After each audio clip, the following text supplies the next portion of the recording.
Today we have the pleasure of being here with Joey Reynolds, WOR 710, and we have some questions for Mr. Reynolds, who we always run into at the fights. So, Joey, you considered radio's Mr. Nice Guy, and yet you were also the inventor of shock radio, as I hear it. So, what's the contradiction? Not on the same day. Oh, I hope not. A heart can take just so much. But what was the transition? How did that happen? Well, I mean, when I started out in radio, we were all very new, and nobody had anything figured out in top 40 with music. We were not organized yet. This is like the mob when it first began. We had disorganized crime. We weren't ready to have all of this figured out. And after they figured everything out, they screwed it up.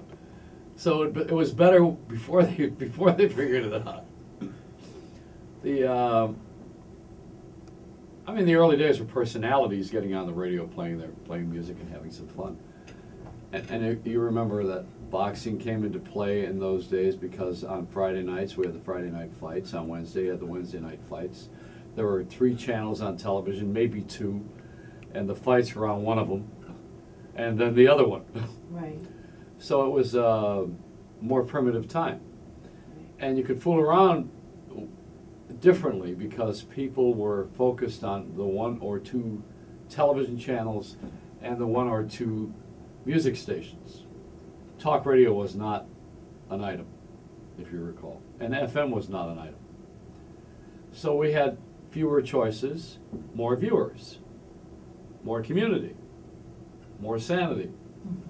Then it got spread out and everybody's making up their own menu. You know, now everybody's in the biz. Everybody's cell phone is a camera. You know, I mean, everyone's covering everybody's story. It's to the point now where we don't ever get together, all of us in the same room, and match notes. Different.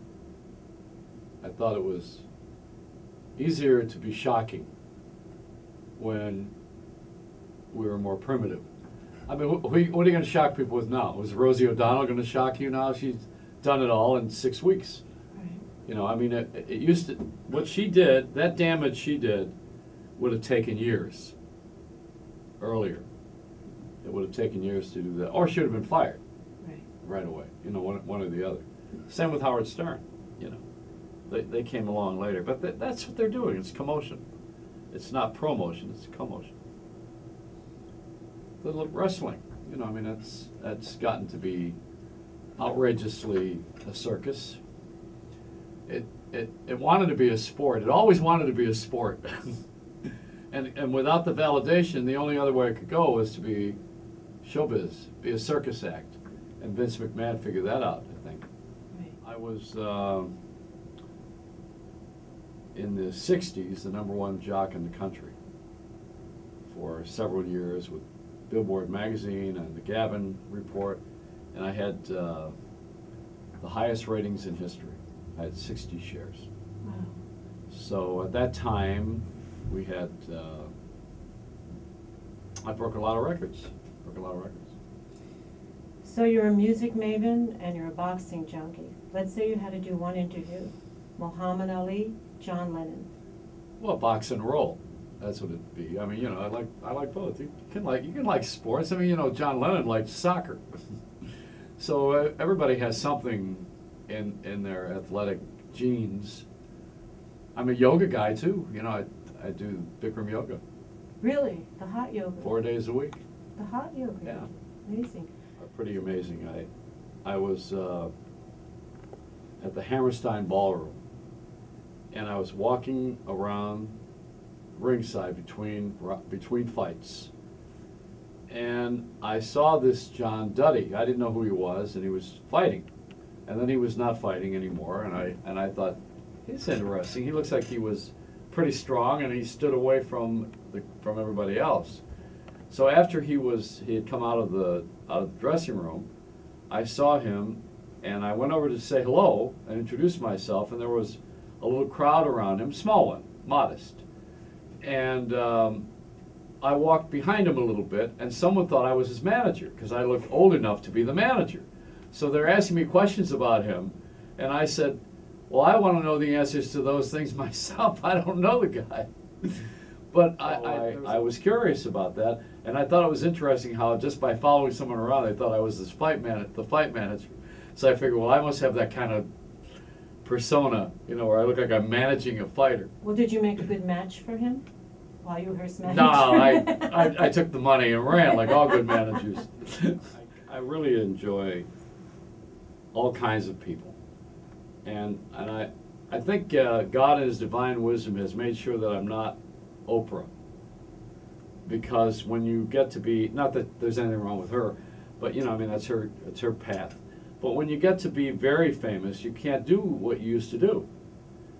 And one of the great things about radio is that you can hide behind it and still have a life. You know, you don't have to have people sticking their nose in your salad and poking around wanting to be who you are and all that business. You know, it's enough fame to be manageable. And I'm grateful for that.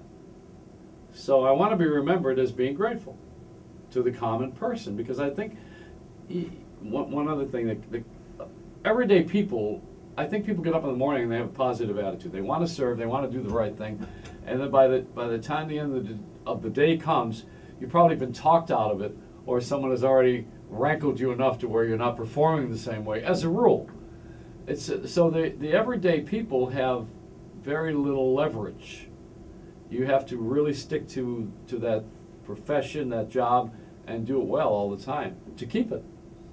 And so I have a respect for that. I think the discipline that comes from an ordinary worker is sometimes not honored in our society, and it's a regular occurrence. I mean, you know, until 9/11, we didn't honor the firemen so much, honestly. And teachers, we're still not there with them. We got to do something about that. And maybe postal workers one day, but not yet. And the motor vehicle, I don't know if they'll ever honor them. But the common respect. Well, we're honored by having you speak with us today. So thank you very much, Joe. Goodbye.